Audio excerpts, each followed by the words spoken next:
ಕಾಯದೊಳು ಗುರುಲಿಂಗ ಜಂಗಮದಾಯತವನರಿಯಲ್ಕೆ ಸುಲಭೋಪಾಯದೆಂದಿದರಿಟ್ಟು ಬಾಹ್ಯಸ್ಥಲಕ್ಕೆ ಕುರುಹಾಗಿ ದಾಯದೋರಿ ಸಮಸ್ತ ಭಕ್ತನಿ ಕಾಯವನು ಪಾವನವ ಮಾಡಿದ ರಾಯಪೂರ್ವಾಚಾರ್ಯ ಸಂಗನಮಸವ ಶರಣಾರ್ಥಿ. ಬಸವಾದಿ ಪ್ರಮುಖರನ್ನು ಹೃನ್ಮಂದಿರಲ್ಲಿ ನೆನೆದುಕೊಂಡು ಎಲ್ಲ ದಾರ್ಶನಿಕರಲ್ಲಿ ಪೂಜ್ಯರಲ್ಲಿ ಹಣೆ ಮಣೆದು ಈ ಒಂದು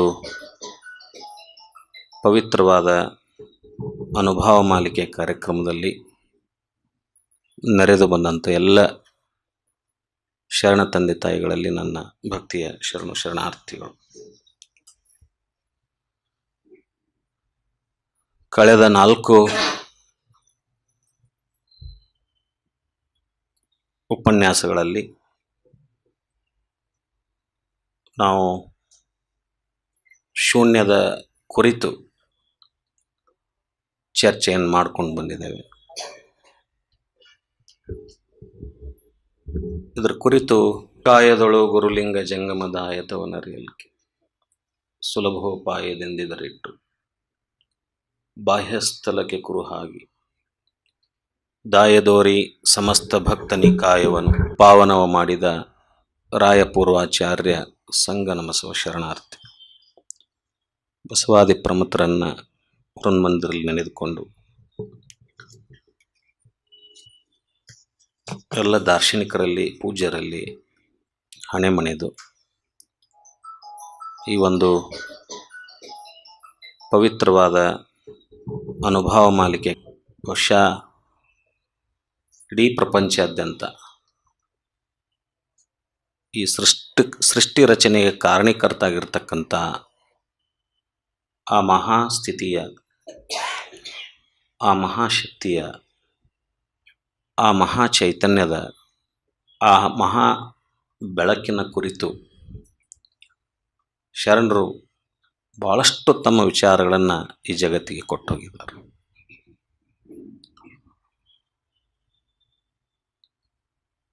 ಪ್ರತಿಯೊಬ್ಬ ಶರಣರು ಆ ಸ್ಥಿತಿಯನ್ನು ತಲುಪಿದ್ರು.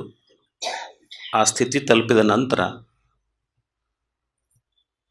ಶೂನ್ಯದಲ್ಲಿ ಸಮರಸವಾದ ಸ್ಥಿತಿಯಲ್ಲೇ ನಿಂತುಕೊಂಡು ಶೂನ್ಯದ ಕುರಿತು ಕೆಲವು ಮಾತುಗಳನ್ನು ಈ ಜಗತ್ತಿಗೆ ಕೊಟ್ಟು ಹೋಗಿದ್ದಾರೆ. ನಮಗೆ ಯಾಕೆ ಅವು ಬೇಗ ಅರ್ಥ ಆಗೋದಿಲ್ಲ, ನಮಗೆ ಯಾಕೆ ಆ ತತ್ವಗಳು ಸರಿಯಾಗಿ ಮತ್ತು ಆಸಕ್ತಿದಾಯಕವಾಗಿ ಸರಳ ರೀತಿಯಿಂದ ಮನಸ್ಸಿಗೆ, ಹೃದಯಕ್ಕೆ, ಭಾವಕ್ಕೆ ಇಳಿಯೋದಿಲ್ಲ ಅಂತ ಭಾಳಷ್ಟು ಸಾರಿ ನಮಗೆ ನಾವು ಪ್ರಶ್ನೆ ಹಾಕ್ಕೋತೇವೆ. ಹಾಕ್ಕೊಂಡೊಂದೊಂದು ಸರಿ ನಿರಾಶೆಗೊಳ್ತೇವೆ. ಯಾರೋ 4 ಜನ ಯಾವುದೋ ಒಂದು ಕಾರ್ಯಕ್ರಮದಲ್ಲಿ ಈ ಕುರಿತು ಯಾರೋ ಮಾತನಾಡಿದಾಗ ನಮಗೊಂದು ರೀತಿ ರೋಮಾಂಚನ ಆಗ್ತದೆ, ಒಂದು ಥರದ ಆನಂದ ಆಗ್ತದೆ, ಒಂದು ಥರದ ಸುಖ ಅನ್ನಿಸ್ತದೆ. ಅದರ ಜೊತೆಗೇ ನಮಗೇನು ಅನ್ನಿಸ್ತದೆ ಅಂದ್ರೆ ಅವರಿಷ್ಟು ತಿಳ್ಕೊಂಡಾರ, ನಮ್ಗೆ ಯಾಕೆ ತಿಳಿವಲ್ದು ಅಂತಕ್ಕಂಥ ನಿರಾಸೆ ಆಗುತ್ತೆ. ಆ ನಿರಾಸೆ ಮಾಡ್ಕೊಳ್ಳೋ ಅವಶ್ಯಕತೆ ಇಲ್ಲ. ಯಾಕಂದರೆ ಅವು ಹೇಳೋವ್ರಿಗೂ ಅಷ್ಟು ತಿಳಿದಿರಂಗಿಲ್ಲ. ಅದು ಯಾಕಂದು ಆ ಸ್ಥಿತಿಗೆ ಏರಿ ಆಡಿದ ಮಾತುಗಳು ಆ ಸ್ಥಿತಿಗೆ ಏರದೇ ಅದನ್ನು ಕುರಿತು ಮಾತನಾಡೋದು ಭಾಳ ಕಷ್ಟ. ಸುಮ್ಮನೆ ಒಂದಿಷ್ಟು ಹೇಳೋದು, ಅದನ್ನು ಕೇಳೋದು, ಕೇಳಿ ಆನಂದಿಸೋದು, ಇಷ್ಟೇ ಈ ಅನುಭವ ಮಾಲಿಕೆಯ ಮುಖ್ಯ ಉದ್ದೇಶ ಅಂತ ನಾ ತಿಳ್ಕೊಂಡೆ.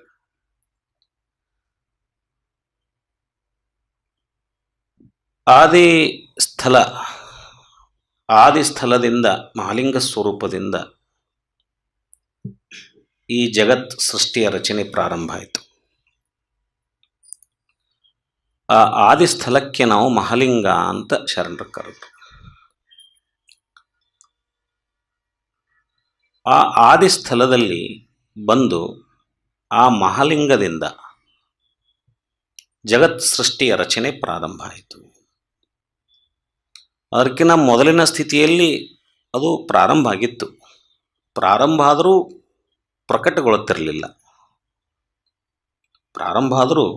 ಅದು ಪ್ರಕಟಗೊಳ್ಳುತ್ತಿರಲಿಲ್ಲ.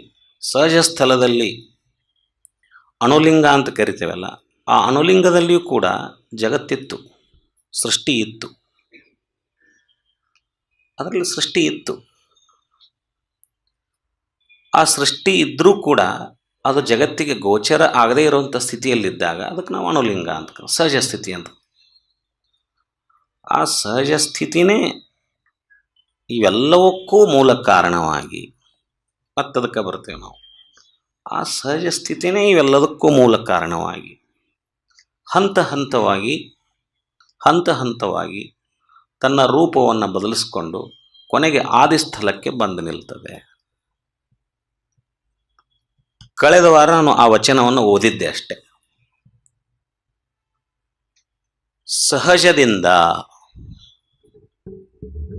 ಸಹಜ ಸ್ಥಳದಿಂದ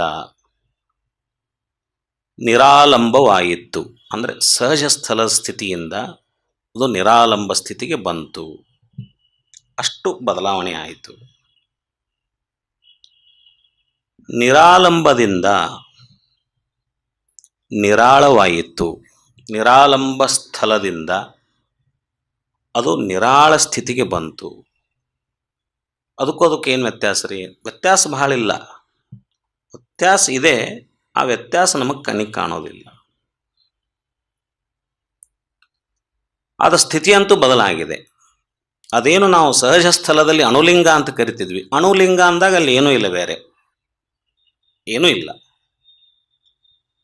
ಆ ಅನುಲಿಂಗದ ಸ್ಥಿತಿಯಿಂದ ಸ್ವಲ್ಪ ಮಾರ್ಪಾಡಾಗಿ ನಿರಾಲಂಬ ಸ್ಥಳಕ್ಕೆ ಬಂತು. ಆ ನಿರಾಲಂಬ ಸ್ಥಳದಿಂದ ಸ್ವಲ್ಪ ಮಾರ್ಪಾಟಾಗಿ ನಿರಾಳ ಸ್ಥಿತಿಗೆ ಬಂತು. ನಿರಾಳ ಸ್ಥಿತಿಯಿಂದ ನಿರವಯ ಸ್ಥಳಕ್ಕೆ ಬಂತು. ನಿರಾಳದಿಂದ ನಿರವಯ. ಆ ನಿರವಯ ಸ್ಥಿತಿಯಿಂದ ಆದಿಯಾಯಿತು. ಆದಿ ಸ್ಥಳಕ್ಕೆ ಬಂದ್ವಿ ನಾವು. ಮೊದಲು ಸಹಜ ಸ್ಥಳ, ತದನಂತರದಲ್ಲಿ ನಿರಾಲಂಬ ಸ್ಥಳ, ತದನಂತರದಲ್ಲಿ ನಿರಾಳ ಸ್ಥಳ, ತದನಂತರದಲ್ಲಿ ನಿರವಯ ಸ್ಥಳ. ಈ ಸ್ಥಳಕ್ಕೆ ಬಂದ ಮೇಲೆ ಆದಿ ಸ್ಥಳಕ್ಕೆ ಬರ್ತೈತೆ. ಅದು ಹೆಂಗೆ ಬಂತ್ರಿ? ಅದು ಆ ಸ್ಥಳಕ್ಕೆ ಬಂದಾಗ ಏನೇನು ವ್ಯತ್ಯಾಸ ಆಗಿರ್ತೈತಿ? ಆ ಆದಿ ಸ್ಥಳದಲ್ಲಿ ಇಲ್ಲಿ ಚಾಲು ಆಯ್ತು. ಇವು 4 ಸ್ಥಳಗಳಲ್ಲಿ ನಮಗೆ ಕಣ್ಣಿಗೆ ಏನು ಗೋಚರ ಆಗೋದಿಲ್ಲ. ಅದು ಬಯಲಿನಲ್ಲಿನೇ ಬದಲಾವಣೆ ಆಗ್ತಿರ್ತದೆ. ಬಯಲು ರೂಪ ಇಟ್ಕೊಂಡೇ ಅದರ ಬದಲಾವಣೆ ಆಗ್ತಿದೆ. ಅನುಲಿಂಗದಿಂದ, ಅನುಸ್ಥಳದಿಂದ ಅಥವಾ ಸಹಜ ಸ್ಥಳದಿಂದ ಇವೇನು ನಿರಾಲಂಬ ಸ್ಥಳ, ನಿರಾಳ ಸ್ಥಳ, ನಿರವಯ ಸ್ಥಳಕ್ಕೆ ಬರುವಾಗನು ಬಯಲಾಗೇ ಇರುತ್ತದು. ಮುಂದೆ ಆದಿ ಸ್ಥಳಕ್ಕೆ ಬಂದಾಗನೂ ಬಯಲಾಗಿರುತ್ತೆ. ಅದು ಮಹಾಘನ ಬಯಲಾಗಿರುತ್ತೆ. ಅದನ್ನೆಲ್ಲ ತುಂಬ್ಕೊಂಡು ಬಂದ್ಬಿಟ್ಟಿರ್ತೈತೆ. ಅದು ಬದಲಾವಣೆ ಆಗಿ ಅದನ್ನು ತುಂಬ್ಕೊಂಡು ಬಂದಿರ್ತೈತೆ. ತುಪ್ಪ ಆಗಿಲ್ಲ, ಬೆಣ್ಣೆ ಆಗೈತಿ. ಈಗ ಹಾಲಾಯಿತು, ಮೊಸರಾಯಿತು, ಬೆಣ್ಣೆ ಆಯಿತು, ತುಪ್ಪ ಆಗುತ್ತೆ. ಹಾಲಿನ್ನೂ ಆಗಿಲ್ಲ. ಆಕಳ ಗರ್ಭದಲ್ಲೇ ಇದೆ ಹಾಲು. ಆ ಸ್ಥಿತಿ ಯಾವುದು? ಆಕಳ ಗರ್ಭದಲ್ಲೇ ಹಾಲಿದೆ ಇನ್ನು. ಸಹಜ ಸ್ಥಳ ಅದು. ಆಕಳವನ್ನು ಹೊಕ್ಕು ನೋಡಿದರೆ ಹಾಲು ಸಿಗೋದಿಲ್ಲ, ಆದ್ರೆ ಆಕಳ ಹಾಲನ್ನು ಕೊಡ್ತದೆ. ನೀ ಇದ್ದೆಯಲ್ಲ ಇಲ್ಲದಂತೆ, ಅದು ಸ್ಥಿತಿ ಆಗಿದೆ. ಲೌಕಿಕಕ್ಕೆ ನಾವು ತಗೊಂಡ್ವಿ ಅಂದರೆ ಇದ್ದೆಯಲ್ಲ ಇಲ್ಲದಂತೆ. ಹಾಲು ಗೋವಿನ ಗರ್ಭದಲ್ಲಿ ಇರ್ತದೆ, ಹೆಂಗಿರ್ತದೆ? ಇದ್ದು ಇಲ್ಲದಂತೆ. ಅದು ಸಹಜ ಸ್ಥಳ. ಆ ಆದಿಯಲ್ಲಿ ಮೂರ್ತಿಯಾದನೊಬ್ಬ ಶರಣ, ಅದು ಆತ್ಮ. ಶರಣ ಅನ್ನೋ ಪದ ಆತ್ಮಕ್ಕೆ ಕೊಟ್ಟರು ಅವರು. ಅದಕ್ಕಿನ್ನೂ ರೂಪ ಆಗಿಲ್ಲ. ಆತ್ಮ ಚೈತನ್ಯ ಅನುಭವಿಸ್ತೇವೆ ನಾವು, ರೂಪ ಇಲ್ಲ.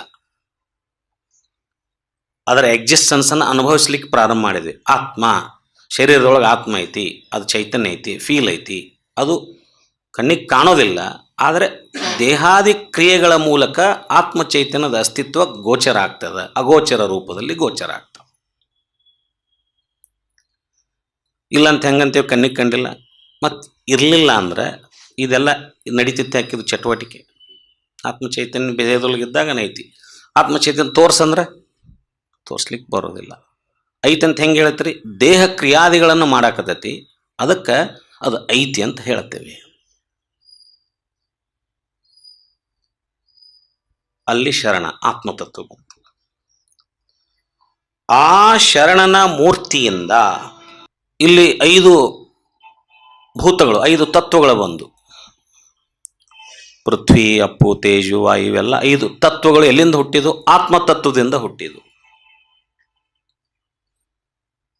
ಆದಿಸ್ಥಳದಲ್ಲಿ, ಆ ಆದಿಸ್ಥಳದಲ್ಲಿ ಮೂರ್ತಿಯಾದನೊಬ್ಬ ಶರಣ, ಆದಿಸ್ಥಳದಲ್ಲೇ ಆತ್ಮ ಚೈತನ್ಯ ಮೂರ್ತಗೊಳ್ತದ. ಅದು ಜಗತ್ತಿಗೆ ಕಂಡಿಲ್ಲ ಇನ್ನ ಅದು, ಬಟ್ ಆದಿಸ್ಥಳದಲ್ಲಿ ಆ ಆತ್ಮ ತನ್ನ ರೂಪವನ್ನು, ತನ್ನ ಅಸ್ತಿತ್ವವನ್ನು ಪಡ್ಕೋತೈತೆ ಅಲ್ಲಿ. ಅದು ಅಗೋಚರನೇ. ಆ ಶರಣನ ಮೂರ್ತಿಯಿಂದ, ಆ ಆತ್ಮ ಚೈತನ್ಯದಿಂದ ಸದಾಶಿವನಾದ. ಆ ಸದಾಶಿವನ ಮೂರ್ತಿಯಿಂದ ಶಿವನಾದ. ಸದಾಶಿವ ಮತ್ತು ಶಿವ. ಆ ಶಿವನ ಮೂರ್ತಿಯಿಂದ ರುದ್ರನಾದ, ರುದ್ರನ ಮೂರ್ತಿಯಿಂದ ವಿಷ್ಣುವಾದ, ವಿಷ್ಣುವಿನ ಮೂರ್ತಿಯಿಂದ ಬ್ರಹ್ಮನಾದ. ಇಲ್ಲಿ 9 ಸ್ಥಳ ಬಂದ್ಬಿಟ್ಟು.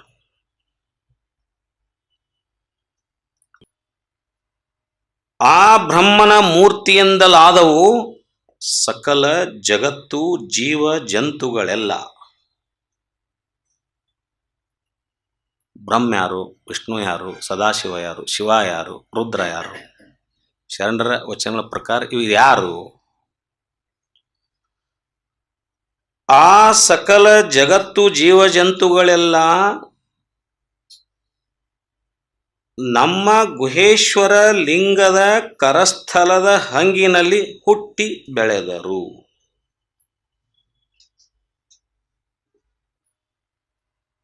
ಆ ಬ್ರಹ್ಮನ ಮೂರ್ತಿಯಿಂದಲಾದವು ಸಕಲ ಜಗತ್ತು ಜೀವ ಜಂತುಗಳೆಲ್ಲ. ಬ್ರಹ್ಮ ಯಾರು, ವಿಷ್ಣು ಯಾರು, ಸದಾಶಿವ ಯಾರು, ಶಿವ ಯಾರು, ರುದ್ರ ಯಾರು? ಶರಣರ ವಚನಗಳ ಪ್ರಕಾರ ಇವು ಯಾರು? ಆ ಸಕಲ ಜಗತ್ತು ಜೀವ ಜಂತುಗಳೆಲ್ಲ ನಮ್ಮ ಗುಹೇಶ್ವರ ಲಿಂಗದ ಕರಸ್ಥಲದ ಹಂಗಿನಲ್ಲಿ ಹುಟ್ಟಿ ಬೆಳೆದರು.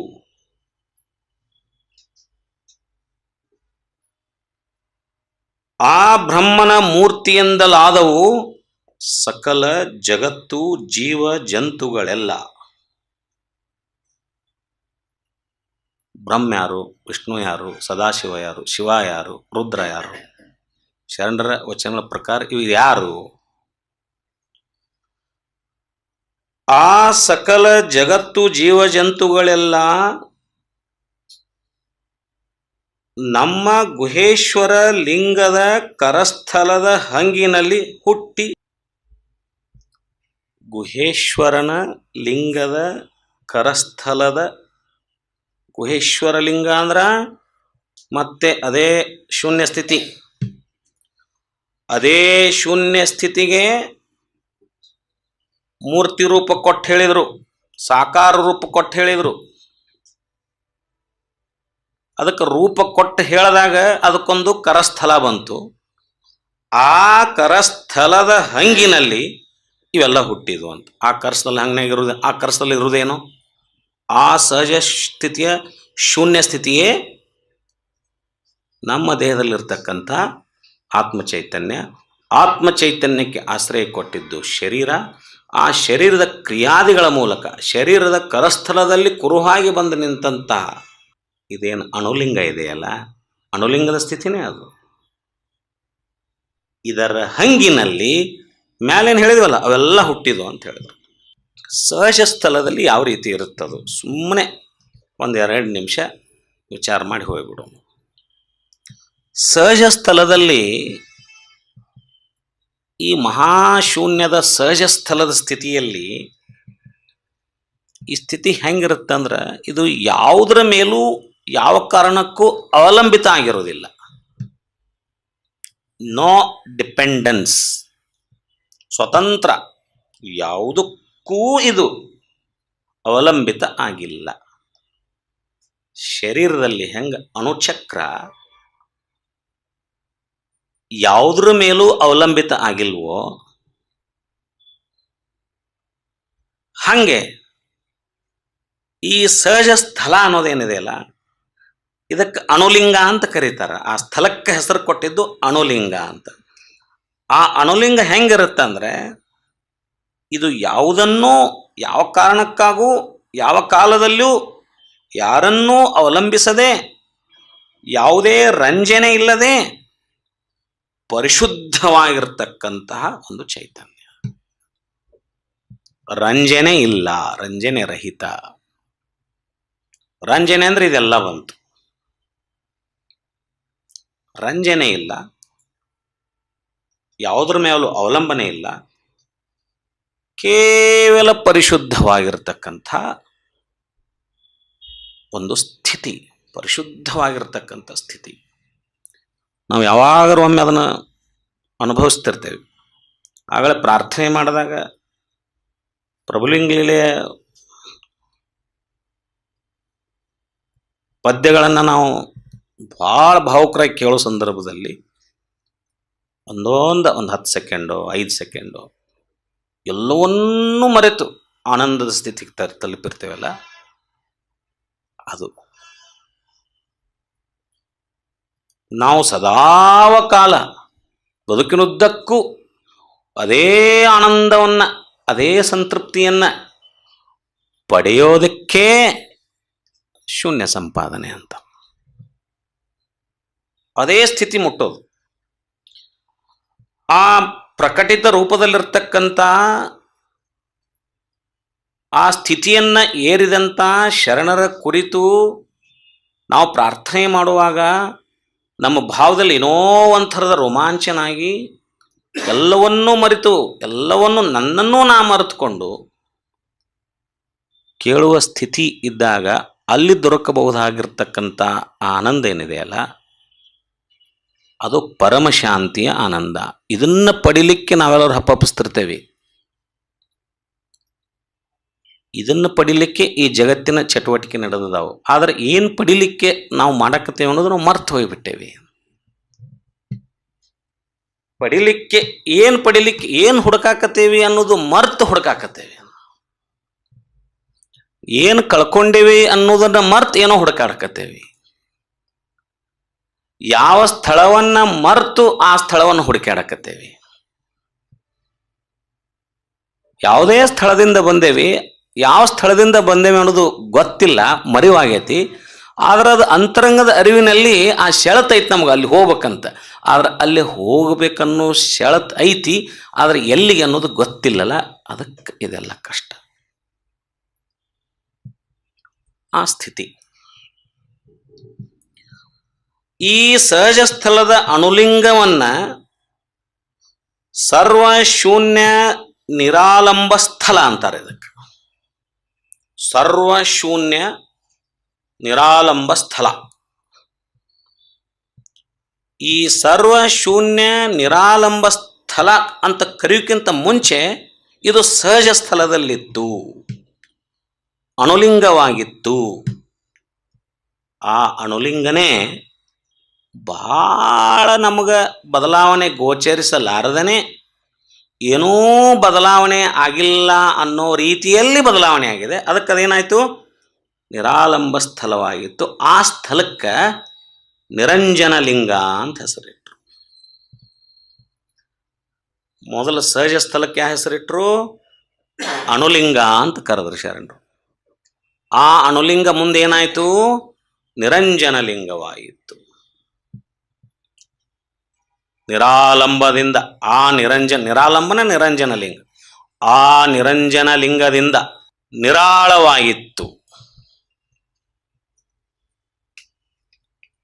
ನಿರಾಳ ಸ್ಥಳಕ್ಕೆ ಬಂತದು. ನಿರಾಲಂಬ ಸ್ಥಳದಿಂದ ನಿರಾಳ ಸ್ಥಳಕ್ಕೆ ಬಂತು. ಏನಂಗಂದ್ರೆ ಇಲ್ಲಿ ಈ ನಿರಾಳ ಸ್ಥಳದಲ್ಲಿ ಯಾವ ಚಲನವಲನಗಳೂ ಇರೋದಿಲ್ಲ. ಮೊದಲೇನಿತ್ರಿ? ಸಹಜ ಸ್ಥಳ. ಇಲ್ಲಿ ಯಾವುದೇ ಅವಲಂಬನೆ ಇಲ್ಲ, ಯಾವುದೇ ರಂಜನೆ ಇಲ್ಲ. ಅತ್ಯಂತ ಪರಿಶುದ್ಧವಾಗಿರ್ತಕ್ಕಂಥ ಸ್ಥಿತಿಯಿಂದ ನಿರಾಳ ಸ್ಥಳದ ಸ್ಥಿತಿಗೆ ಬಂದಾಗ ಅಲ್ಲಿ ಏನು ಕಾಣ್ತೇವೆ ನಾವು ಅಂದರೆ ಯಾವುದೇ ಚಲನವಲನಗಳನ್ನು ಕಾಣೋದಿಲ್ಲ. ಅಲ್ಲಿ ನೋ ಮೂಮೆಂಟ್ಸ್, ಯಾವುದೇ ಉಲುಹು ನಲುಹುಗಳಿಲ್ಲ, ಉಲುಹುವಿಕೆನೂ ಇಲ್ಲ, ನೋ ಸೌಂಡ್, ಯಾವುದೇ ಉಲುಹು ನಲುಹುಗಳಿಲ್ಲ. ಕೇವಲ ಕೇವಲ ಕೇವಲ ನಿರ್ಗುಣ, ನಿರಾಕಾರ, ಪರಮ ಶಾಂತಿಯ ನಿರಾಳ ಸ್ಥಳ. ಶಾಂತವಾಗೈತಿ. ಈಗ ಅದು ಇವೆಲ್ಲವೂ ಒಂದೇ ಸ್ಥಿತಿಯಲ್ಲೇ ಇರ್ತಾವೆ. ಶಾಂತವಾಗಿರೋದು, ಚಲನವಲನ ಇಲ್ಲದ್ದು, ಉಲುವು ನಲುವುಗಳಿಲ್ಲದ್ದು, ನಿರ್ಗುಣವಾಗಿದ್ದು, ನಿರಾಕಾರವಾಗಿದ್ದು, ಇದು ಶೂನ್ಯ ಸ್ಥಿತಿಯಲ್ಲೂ ಐತಿ. ಅಲ್ಲಿ ಯಾವುದೇ ಅವಲಂಬನೆ ಇಲ್ಲ, ರಂಜನೆ ಇಲ್ಲ. ಅದರರ್ಥ ಇಲ್ಲಿ ನಿರಾಳ ಸ್ಥಳ ಅವಲಂಬಿತ ಆಗೈತಿ. ಎದರ ಮೇಲೆ? ಸಹಜ ಸ್ಥಳದ ಮೇಲೆ. ಸಹಜ ಸ್ಥಳದ ಮೇಲೆ ನಿರಾಳ ಸ್ಥಳ ಅವಲಂಬಿತ ಆಗೈತಿ. ಅದಕ್ಕೆ ಅಲ್ಲಿ ಯಾವುದೇ ಅವಲಂಬನೆ ಇಲ್ಲ ಅಂತೇಳಿ ಶಬ್ದ ಬಳಸಿಲ್ಲ. ಇಲ್ಲೇನಿಲ್ಲ, ಇಲ್ಲಿ ಚಲನವಲನಗಳಿಲ್ಲ. ಅವಲಂಬನೆ ಇರಬಹುದು, ಎದ್ರ ಮೇಲೆ ಇರ್ಬೋದು ಇದ್ರು, ಅದರ ಹಿಂದಿನ ಸ್ಥಿತಿ ಇತ್ತಲ್ಲ ಅದರ ಮೇಲೆ ಅವಲಂಬನೆ ಐತೆ. ಈ ಸ್ಥಿತಿಗೆ ಆಧಾರ ಯಾವುದು? ನಿರಾಳ ಸ್ಥಳದ ಸ್ಥಿತಿಗೆ ಆಧಾರ ಯಾವುದು? ಸಹಜ ಸ್ಥಳ. ಹಿಂಗಾಗಿದು ಆ ಸೂಕ್ಷ್ಮ ಅರ್ಥದಲ್ಲಿ ಅವಲಂಬಿತ ಅಂತ ಕರೆದ್ರೂ ಅಡ್ಡಿ ಇಲ್ಲ. ಇಲ್ಲಿ ಯಾವುದೇ ಚಲನವಲಗಳು ಇಲ್ಲ, ಉಲುಹು ನಲುಗಳು ಇಲ್ಲ, ಯಾವುದೇ ಗುಣಾದಿಗಳು ಇಲ್ಲ, ಯಾವುದೇ ಆಕಾರನೂ ಬಂದಿಲ್ಲ ಇನ್ನು ಇದಕ್ಕೆ. ನಿರ್ಗುಣ, ನಿರಾಕಾರ, ಪರಮಶಾಂತಿಯ ನಿರಾಳ ಸ್ಥಳ. ಇದಕ್ಕೇನಂತ ಕರೀತಾರೆ ಅಂದರೆ ನಿಶೂನ್ಯ ಲಿಂಗ ಅಂತ ಕರೀತಾರೆ. ಅಣುಲಿಂಗ, ನಿರಂಜನ ಲಿಂಗ, ನಿಶೂನ್ಯ ಲಿಂಗ. ಈ ನಿರಾಳ ಸ್ಥಳದಿಂದ ಮುಂದೆ ಬರೋದು ನಿರವಲಯ ಸ್ಥಳ. ಇದು ಅವಯವಗಳಿಲ್ಲದ ಬಯಲು. ಇದು ಬಯಲೇ.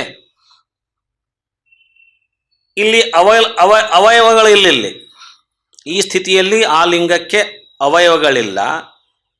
ಅಲ್ಲಿ ಕೇವಲ ಅದರ ಈ ಸ್ಥಿತಿಗೆ ಆಧಾರ ಯಾವುದು? ನಿರಾಳ ಸ್ಥಳದ ಸ್ಥಿತಿಗೆ ಆಧಾರ ಯಾವುದು? ಸಹಜ ಸ್ಥಳ. ಹಿಂಗಾಗಿದು ಆ ಸೂಕ್ಷ್ಮ ಅರ್ಥದಲ್ಲಿ ಅವಲಂಬಿತ ಅಂತ ಕರೆದ್ರೂ ಅಡ್ಡಿ ಇಲ್ಲ. ಇಲ್ಲಿ ಯಾವುದೇ ಚಲನವಲಗಳು ಇಲ್ಲ, ಉಲುಹು ನಲುಗಳು ಇಲ್ಲ, ಯಾವುದೇ ಗುಣಾದಿಗಳು ಇಲ್ಲ, ಯಾವುದೇ ಆಕಾರನೂ ಬಂದಿಲ್ಲ ಇನ್ನು ಇದಕ್ಕೆ. ನಿರ್ಗುಣ, ನಿರಾಕಾರ, ಪರಮಶಾಂತಿಯ ನಿರಾಳ ಸ್ಥಳ. ಇದಕ್ಕೇನಂತ ಕರೀತಾರೆ ಅಂದರೆ ನಿಶೂನ್ಯ ಲಿಂಗ ಅಂತ ಕರೀತಾರೆ. ಅಣುಲಿಂಗ, ನಿರಂಜನ ಲಿಂಗ, ನಿಶೂನ್ಯ ಲಿಂಗ. ಈ ನಿಖಲ ಲಿಂಗ ಅಥವಾ ನಿಷ್ಕಲ ಲಿಂಗ ಅಂತ ಕರೀತಾರೆ. ಅದಕ್ಕೆ ನಿರಯ ಸ್ಥಳದ ಸ್ಥಿತಿಗೆ ಲಿಂಗ ಅಂತ ಕರೆದ್ರು. ಅದು ಯಾವ ಲಿಂಗ? ನಿಷ್ಕಲ ಲಿಂಗ. ಯಾವುದೇ ಅವಯವಗಳಿಲ್ಲದ ಸ್ಥಿತಿಯಲ್ಲಿ ಇರ್ತದೆ. ಇದು ನಿರಾಕಾರವಾಗಿರುತ್ತೆ. ನಿರ್ಗುಣ ಅಂತ ಹೇಳಿಲ್ಲ, ನಿರಾಕಾರವಾಗಿರುತ್ತೆ. ಮುಂದೆ ಈ ನಿರವಯ ಸ್ಥಳದ ನಿಷ್ಕಲ ಲಿಂಗನೇ ಮಹಾಲಿಂಗವಾಗಿ ರೂಪುಗೊಳ್ಳುವುದು. ಇವೆಲ್ಲ ಬಂದು ಅಲ್ರಿ ಮ್ಯಾಲ ಸ್ವಲ್ಪ ಚಲನ ಬಂತು, ಉಲುಹು ನಲುವು ಬಂತು, ಅವಯವಗಳಷ್ಟ ಇಲ್ಲ, ಅವಲಂಬಿತ ಬಂತು. ಹೌದಾ? ಇವೆಲ್ಲ ಸ್ವಲ್ಪ ಬಂತು. ಬಟ್ ಅಷ್ಟೊಂದು ಬದಲಾವಣೆ ನಮ್ಮ ಕಣ್ಣಿಗೆ ಕಾಣೋದಿಲ್ಲ. ಸ್ಥಿತಿ ಇದ್ದಂಗೆ ಇರುತ್ತೆ, ಆದರೆ ಬದಲಾವಣೆ ಆಗಿರುತ್ತೆ. ಆ ಮಹಾಲಿಂಗ ರೂಪುಗೊಳ್ಳಲು ಕಾರಣವಾಗುತ್ತದೆ. ಅದಕ್ಕೆ ನಾವೇನಂತ ಕರಿತೀವಿ? ಆದಿಸ್ಥಳ ಅಂತ ಕರಿತೀವಿ. ಅಲ್ಟಿಮೇಟ್ ಗ್ರೌಂಡ್ ಆಫ್ ಥಿಂಗ್ಸ್ ಅಂತ ಕರಿತೇವೆ. ರೆಡಿ ಆಯ್ತು ಮೈದಾನಿಗೆ. ಈಗ ಗ್ರೌಂಡ್ ರೆಡಿ ಆಯ್ತು. ಈಗ ಆದಿಸ್ಥಲ.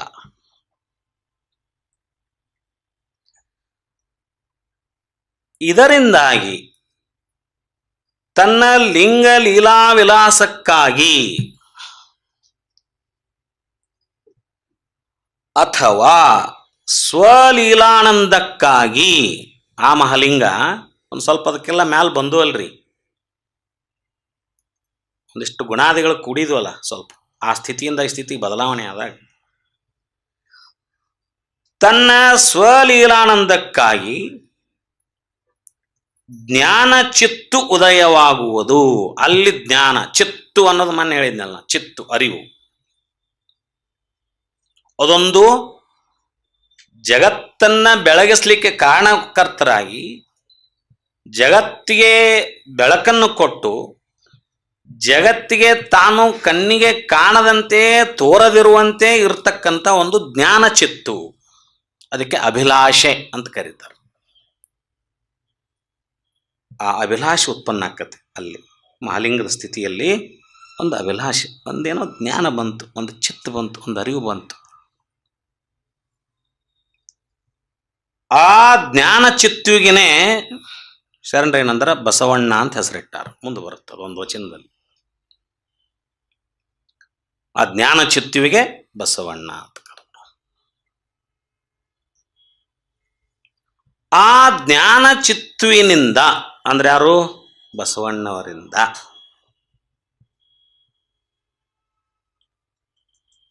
ಅಕಾರ ಉಕಾರ ಮಕಾರಗಳೆಂಬ ಅಕ್ಷರಗಳುದಿಸಿ ನಾದ ಬಿಂದು ಕಳೆಗಳೊಂದಿಗೆ ಸಮರಸವಾಗಿ ಬೆರೆತು ಓಂಕಾರವೆಂಬ ಪ್ರಣವ ಉತ್ಪತ್ತಿಯಾಯಿತು.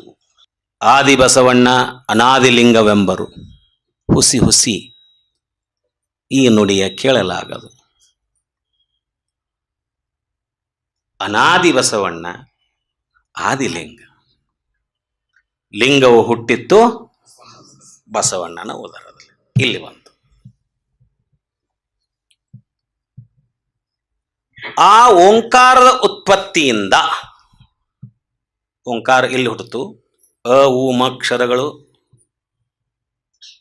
ಈ ಮಹಾಲಿಂಗದ ಗರ್ಭದಲ್ಲಿ ಅಡಗಿದ್ದು, ಅದಕ್ಕೆ ಆ ಮಹಾಲಿಂಗದ ಗರ್ಭದಲ್ಲಿ ಮೊದಲು ಉತ್ಪತ್ತಿಯಾಗಿದ್ದು ಜ್ಞಾನ ಚಿತ್ತು. ಆ ಜ್ಞಾನ ಚಿತ್ತುವಿಗೆ ಬಸವಣ್ಣ ಅಂತ ಕರೀತಾರೆ ಶರಣರು, ನಾವು ಕರೆಯೋಣ. ಆ ಜ್ಞಾನ ಚಿತ್ತುವಿನಿಂದ ಅಕಾರ ಉಕಾರ ಮಕಾರಗಳೆಂಬ ಅಕ್ಷರ ಉದಿಸಿ, ಆ ಅಕಾರ ಉಕಾರ ಮಕಾರಕ್ಕೆ ನಾದ ಬಿಂದು ಕಲೆ, ಚಿತ್ಕಲೆ, ನಾದ ಬಿಂದು ಕಲೆಗಳು ಇಲ್ಲೇ ಹುಟ್ಟಿದ್ವು. ಆ ಓಂಕಾರವೆಂಬ ಪ್ರಣವವೇ ಅಖಂಡ ಪರಿಪೂರ್ಣ ಗೋಳಾಕಾರವಾಗಿ, ಅಖಂಡ ಪರಿಪೂರ್ಣ ಗೋಳಾಕಾರವಾಗಿ ಮಹಾಲಿಂಗವೆನಿಸುತ್ತದೆ.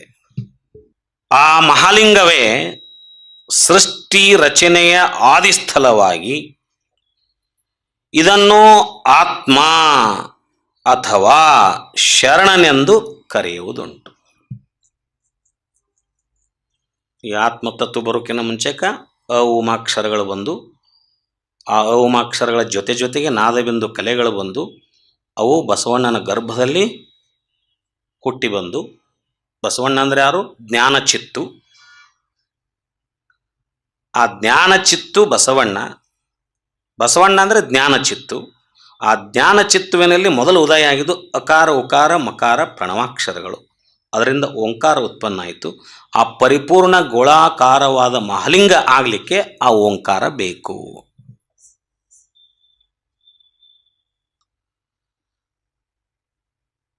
ಈ ಸೃಷ್ಟಿ ರಚನೆಯ ಆದಿಸ್ಥಳವಾದ ಮಹಾಲಿಂಗಕ್ಕೆ ಆತ್ಮ ಅಥವಾ ಶರಣ ಎಂದು ಕರೆಯುತ್ತಾರೆ. ಈ ವಚನ ಇಲ್ಲಿಗೆ ಬಂತಲ್ಲ. ಆದಿಯಲ್ಲಿ ಮೂರ್ತಿಯಾದನೊಬ್ಬ ಶರಣ ಆತ್ಮ. ಅದಕ್ಕಿಂತ ಮುಂಚೆ ಅಕಾರ ಉಕಾರ ಮಕಾರ ಹುಟ್ಟ್ಯಾವು, ನಾದ ಬಿಂದು ಕಲೆಗಳು ಬಂದಾವು. ಬಂದಾದ್ಮೇಲೆ ಈಗ ಮಹಾಲಿಂಗ ಬಂತು. ಆ ಮಹಾಲಿಂಗ ಸೃಷ್ಟಿ ರಚನೆಯ ಆದಿಸ್ಥಳವೆನಿಸಿ ಆತ್ಮ ಅಥವಾ ಶರಣನೆಂದು ಕರೆಯಲ್ಪಡುತ್ತದೆ. ಆ ಮಹಾಲಿಂಗಕ್ಕನ ಅದು ಪರಮಾತ್ಮ, ಇದು ಆತ್ಮ. ಈ ಶರೀರದಲ್ಲಿ ಬಂದು ಕುಂತಂತ ಆತ್ಮಕ್ಕನ ಪರಮಾತ್ಮನ ಅಂಶ ಜೀವಾತ್ಮ. ಆತ್ಮ ಹೋಗಿ ಅದು ಜೀವಾತ್ಮ ಆಗತ್ತೆ. ಅಲ್ಲಿಂದ ಬರುವಾಗ ಆತ್ಮದ ಒಂದು ಭಾಗ ಇಲ್ಲಿ ಬಂದಿರ್ತದೆ. ಆ ಪರಿಶುದ್ಧತೆಯ ಒಂದು ಭಾಗವಾಗಿ ಆತ್ಮ ದೇಹವನ್ನು ಪ್ರವೇಶ ಮಾಡಿರ್ತದೆ. ಆದರೆ ದೇಹದ ಮಾಯಾವಿಕಾರಗಳ ಒಳಗೂಡಿ ಆ ಆತ್ಮ ತನ್ನ ಮೂಲ ಸ್ವರೂಪವನ್ನು ಮರ್ತಿರ್ತದೆ. ಅದಕ್ಕೆ ನಾವು ಜೀವಾತ್ಮ ಅಂತ ಕರಿತೀವಿ. ನಾ ದೇವನಲ್ಲದೆ ನೀ ದೇವನೇ. ಯಾವ ಅರ್ಥದಲ್ಲಿ ಹೇಳಿದ್ರು ಅವರು? ಇದರ ಭಾಗವಾಗಿ ಇಲ್ಲಿ ಬಂದೇನೆ ನಾನು, ನೀನು ಅಷ್ಟ ನಾನು ಅಷ್ಟ ಅನ್ನೋ ಭಾವ ಐತಲ್ಲ, ಅದು ಯಾವಾಗ ಬರಬೇಕು? ಈ ಮರವಿನ ಮಾಯಾ ಪ್ರಪಂಚದಿಂದ ಹೊರಗೆ ಹಾಕಿದಾಗ ಜೀವಾತ್ಮದ ಒಂದು ಸ್ಥಿತಿ ಹೋಗಿ ಕೇವಲ ಪರಿಶುದ್ಧವಾದ ಆತ್ಮಸ್ಥಿತಿ ಬಂದಾಗ ಆ ಮಾತುಗಳು ಬರ್ತಾವೆ ಶರಣರಲ್ಲಿ. ನಾವು ನೀವು ಹೇಳೋ ಮಾತಲ್ಲದು, ಬರೀ ಅವ್ರು ಹೇಳಿದ್ದನ್ನು ಹೇಳ್ಬೋದು. ನಾವು ಆ ಸ್ಥಿತಿ ಮುಟ್ಟಿಲ್ಲ. ಆ ಆತ್ಮನಿಂದ ಸದಾಶಿವ ಹುಟ್ಟಿದ, ಸದಾಶಿವನಾದ. ಸದಾಶಿವ ಅಂತಕ್ಕಂಥ ಹೆಸರನ್ನ ಅವರು ಆಕಾಶಕ್ಕೆ ಕೊಟ್ಟರು. ಮೊದಲು ಹುಟ್ಟಿದ್ದು ಆಕಾಶ, ಅದು ಬಯಲೆ. ಆ ಆತ್ಮತತ್ವ, ಆ ಮಹಾಲಿಂಗದ ಸ್ಥಿತಿ, ಅಲ್ಟಿಮೇಟ್ ಗ್ರೌಂಡ್ ಆಫ್ ಥಿಂಗ್ಸ್ ಅಂತ ಏನು ಕರಿತೀವಲ್ಲ, ಆ ಸ್ಥಿತಿಯಿಂದ ಒಂದೊಂದು ಉದಯ ಆಗ್ಲಿಕ್ಕೆ ಪ್ರಾರಂಭ ಆಯ್ತು. ಈಗ ಮೊದಲು ಹುಟ್ಟಿದ್ದು ಆಕಾಶ, ಅದಕ್ಕೆ ಸದಾಶಿವ ಅಂತ ಹೆಸರಿಟ್ಟರು. ಆ ಸದಾಶಿವನಿಂದ ಶಿವ ಹುಟ್ಟಿದ, ವಾಯು. ಶಿವ ಅಂದ್ರೆ ವಾಯು. ಆ ಶಿವನಿಂದ ರುದ್ರ ಹುಟ್ಟಿದ, ಅಗ್ನಿ. ಆ ರುದ್ರನಿಂದ ವಿಷ್ಣು ಹುಟ್ಟಿದ, ಜಲ. ಆ ವಿಷ್ಣುವಿನಿಂದ ಬ್ರಹ್ಮ ಹುಟ್ಟಿದ, ಪೃಥ್ವಿ. ಈಗ ಹೇಳ್ರಿ, ಸದಾಶಿವ ಯಾರು, ಶಿವ ಯಾರು, ರುದ್ರ ಯಾರು, ವಿಷ್ಣು ಯಾರು, ಬ್ರಹ್ಮ ಯಾರು? ಆಕಾಶ, ವಾಯು, ಅಗ್ನಿ, ಜಲ, ಪೃಥ್ವಿ. ನಾವು ಹೇಳುವಾಗ ಹಿಂಗೆ ಉಲ್ಟಾ ಹೋಗ್ತೇವೆ. ಹಿಂಗೆ ಹೋಗ್ಬೇಕು, ಹೋಗುವಾಗ ಹಿಂಗೆ ಹೋಗ್ಬೇಕು. ಪರಿಪೂರ್ಣ ಆದ್ಮೇಲೆ, ಅಲ್ಲಿಂದ ಬಂದ ಮೇಲೆ ಬೆಂಗಳೂರಿಂದ ಧಾರವಾಡಕ್ಕೆ ಬಂದ ಮೇಲೆ ಹೊಳ್ಳಿ ಬೆಂಗಳೂರಿಗೆ ಹೋಗುವಾಗ ಮೊದಲು ಧಾರವಾಡ ಅನ್ಬೇಕಲ್ಲ, ಹೌದಲ್ರಿ? ಒಮ್ಮೆ ಬೆಂಗಳೂರಿನಾಗ ಬರ್ತಾನೆ, ಮತ್ತೆ ಬೆಂಗಳೂರಿಗೆ ಹೋಗಿ ಅಲ್ಲಿಂದ ಬಂದೇವಿ. ಈಗ ನಾವು ಅದಕ್ಕೆ ಲಾಸ್ಟ್ ಡೆಸ್ಟಿನಿ ಎಲ್ಲಿ ಬಂದೈತಲ್ಲ, ಈಗ ಅದನ್ನು ಫಸ್ಟ್ ಹೇಳ್ತೇವೆ. ಪೃಥ್ವಿ ಅಂದ್ವಿ, ಮುಂದೆ ಅಪ್ಪು ಅಂದ್ವಿ, ಮುಂದೆ ತೇಜ ಅಂದ್ವಿ, ಮುಂದೆ ವಾಯು ಅಂದ್ವಿ, ಮುಂದೆ ಆಕಾಶ. First come last out, first come last out. FIFO method ಅಂತ ಇದಕ್ಕೆ ನಾವು ಕಾಸ್ಟಿಂಗ್ನಾಗ. ಫಸ್ಟ್ ಬಂದಿದ್ದು ಲಾಸ್ಟ್ ಹೋಗ್ತೈತಿ. ಹೇಳುವಾಗ ಫಸ್ಟ್ ಹುಟ್ಟಿದ್ದು ಆಕಾಶ, ನೆಕ್ಸ್ಟ್ ಹುಟ್ಟಿದ್ದು ವಾಯು, ನೆಕ್ಸ್ಟ್ ಹುಟ್ಟಿದ್ದು ಅಗ್ನಿ, ಆಮೇಲೆ ಹುಟ್ಟಿದ್ದು ನೀರು, ಆಮೇಲೆ ಹುಟ್ಟಿದ್ದು ಈ ಬ್ರಹ್ಮಾಂಡ ಎಲ್ಲ, ಪೃಥ್ವಿ. ಪೃಥ್ವಿಯಲ್ಲಿ ನಾವು ಹೇಳುವಾಗ ಹಿಂಗೆ ಉಲ್ಟಾ ಹೋಗ್ತೇವೆ. ಹಿಂಗೆ ಹೋಗ್ಬೇಕು, ಹೋಗುವಾಗ ಹಿಂಗೆ ಹೋಗ್ಬೇಕು. ಪರಿಪೂರ್ಣ ಆದ್ಮೇಲೆ, ಅಲ್ಲಿಂದ ಬಂದ ಮೇಲೆ ಬೆಂಗಳೂರಿಂದ ಧಾರವಾಡಕ್ಕೆ ಬಂದ ಮೇಲೆ ಹೊಳ್ಳಿ ಬೆಂಗಳೂರಿಗೆ ಹೋಗುವಾಗ ಮೊದಲು ಧಾರವಾಡ ಅನ್ಬೇಕಲ್ಲ, ಹೌದಲ್ರಿ? ಒಮ್ಮೆ ಬೆಂಗಳೂರಿನಾಗ ಬರ್ತಾನೆ, ಮತ್ತೆ ಬೆಂಗಳೂರಿಗೆ ಹೋಗಿ ಅಲ್ಲಿಂದ ಬಂದೇವಿ. ಈಗ ನಾವು ಅದಕ್ಕೆ ಲಾಸ್ಟ್ ಡೆಸ್ಟಿನಿ ಎಲ್ಲಿ ಬಂದೈತಲ್ಲ, ಈಗ ಅದನ್ನು ಫಸ್ಟ್ ಹೇಳ್ತೇವೆ. ಪೃಥ್ವಿ ಅಂದ್ವಿ, ಮುಂದೆ ಅಪ್ಪು ಅಂದ್ವಿ, ಮುಂದೆ ತೇಜ ಅಂದ್ವಿ. ಪೃಥ್ವಿಯಲ್ಲಿ ಪೃಥ್ವಿಯೂ ಒಳಗೊಂಡು ಜಲ, ಅಗ್ನಿ, ವಾಯು, ಆಕಾಶ ಅಷ್ಟು ಅದಾವ. ಆಕಾಶದಲ್ಲಿ ಆಕಾಶ ಅಷ್ಟ ಐತಿ. ವಾಯುವಿನಲ್ಲಿ ವಾಯು ಮತ್ತು ಆಕಾಶ ಐತಿ. ಅಗ್ನಿಯಲ್ಲಿ ಅಗ್ನಿ ಮತ್ತು ವಾಯು ಮತ್ತು ಆಕಾಶ ಐತಿ. ಆಕ್ಸಿಜನ್ ಬೇಕಲ್ರಿ ಅಗ್ನಿಗೆ, ಆಕ್ಸಿಜನ್ ಇಲ್ಲದ ಅಗ್ನಿ ಇಲ್ಲ. ಜಲದಲ್ಲಿ ಅಗ್ನಿ, ವಾಯು, ಆಕಾಶ ಐತಿ. ಜಲವನ್ನು ಒಳಗೊಂಡು ನೀರಿನಾಗ ಬೆಂಕಿ ಇದನ್ನ ಕರೆಂಟ್ ತೆಗಿತೇವಿಲ್ರಿ. ಕರೆಂಟಿಗೆ ವಾಹಕ ವಾಯು ಐತಿಲ್ರಿ, ಅಲ್ಲಿ ಸ್ಪೇಸು ಇರ್ತೈತೆ ಎಲ್ಲ ಕಡೆ. ಪೃಥ್ವಿಯಲ್ಲಿ ಪೃಥ್ವಿಯನ್ನೊಳಗೊಂಡು ಜಲ, ಅಗ್ನಿ, ವಾಯು, ಆಕಾಶ, ಪಂಚಮಹಾಭೂತಗಳು ಅಂತ ಕರಿತೀವಿ. ಇವೆಲ್ಲ ಎಲ್ಲಿಂದ ಹುಟ್ಟಿದವು? ಆದಿಸ್ಥಳದಿಂದ. ಆತ್ಮ ಅಥವಾ ಶರಣ ಅಂತ ಏನು ಕರ್ಕೋತೈತಲ್ಲ, ಆದಿಸ್ಥಳದಿಂದ, ಅಲ್ಟಿಮೇಟ್ ಗ್ರೌಂಡ್ ಆಫ್ ಥಿಂಗ್ಸ್ ದಿಂದ, ಪರಮಸ್ಥಳ ಅಂತ ಕರಿತೇವೆ ಅದಕ್ಕೆ ನಾವು. ಆ ಪರಮಸ್ಥಳದಿಂದ ಇವು 5 ತತ್ವಗಳು ಸೃಷ್ಟಿಯ ರಚನೆಗೆ ಮೂಲ ಕಾರಣ ಆಗ್ತಾವು. ನಾವು ಬರೀ ಈ ಕಡೆದಷ್ಟ ನೋಡ್ತೇವೆ. ಪೃಥ್ವಿ ಹುಟ್ಟಾಕ ಈ ಜಗತ್ತಿನಾಗ ಏನು ಬಂದು ಮೊದಲ ಅಂದ್ರೆ ಹಿಂಗೆಲ್ಲ 5 ತತ್ವಗಳು ಬಂದು, ಅಗ್ನಿ, ವಾಯು ಎಲ್ಲ ಇದ್ದರೆ ಏನೈತೆ ಸೃಷ್ಟಿಯೊಳಗೆ? ಏನಿಲ್ಲ, ಇಲ್ಲ, ಬದುಕಲಿಕ್ಕೆ ಸಾಧ್ಯ ಇಲ್ಲ ಅಂತ ಹೇಳ್ತೀವಿ. ಇವು ಬರೋಕಿನ ಮುಂಚೆಗೆ ಮತ್ತೇನೇನೋ ಬಂದಾವು ಆ ಸಹಜ ಸ್ಥಳದಿಂದ, ಅವು ಕಣ್ಣಿಗೆ ಕಾಣೋದಿಲ್ಲ, ಅಗೋಚರವಾಗಿದೆ.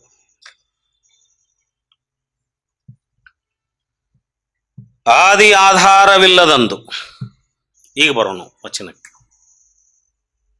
ಆದಿ ಆಧಾರವಿಲ್ಲದಂದು, ಹಮ್ಮು ಬಿಮ್ಮುಗಳಿಲ್ಲದಂದು, ಸುರಾಳ ನಿರಾಳವಿಲ್ಲದಂದು, ಶೂನ್ಯ ನಿಶೂನ್ಯವಿಲ್ಲದಂದು, ಸಚರಾಚರವೆಲ್ಲ ರಚನೆಗೆ ಬಾರದಂದು. ಅಂದ್ರೆ ಈ ಜಗತ್ತು ಪೃಥ್ವಿ ಆತ್ಮನಿಂದ ಬಂದು ಅಲ್ರಿ, ವಾಯು, ಆಕಾಶ, ಪಂಚಮಹಾಭೂತಗಳು ಇಲ್ಲಿಗೆ ಬಂದು. ಸಚರಾಚರವೆಲ್ಲ ರಚನೆಗೆ ಬಾರದಂದು, ಗುಹೇಶ್ವರ ನೀನೊಬ್ಬನೇ ಇದ್ದೆಯಲ್ಲ ಇಲ್ಲದಂತೆ. ಮತ್ತೆ ಅದೇ ಸಹಜ ಸ್ಥಳಕ್ಕೆ ಹೋಗ್ತಾರ ಅವರು. ಆದಿ ಸ್ಥಳದಿಂದ ಹೊಳ್ಳಿ ಮತ್ತೆ ಅದೇ ಸಹಜ ಸ್ಥಳ ನೆನೆಸ್ತಾರ ಅವರು. ಆ ಸ್ಥಿತಿ ಮುಟ್ಟದವ್ರು ಅವರು. ಹಿಂಗಾಗಿ ಅವ್ರಿಗೆ ಏನಿದ್ರು ಅಲ್ಲಿಗೆ ಹೋಗುದಲ್ರಿ. ಗಂಡನ ಮನೆಗೆ ಬಂದ ಮೇಲೆ ತವ್ರ ಮನೆ ನೆನೆಸ್ಬೇಕಲ್ರಿ. ಸಾಧ್ಯನಲ್ಲ ಬಿಟ್ಟಿರಾಕ.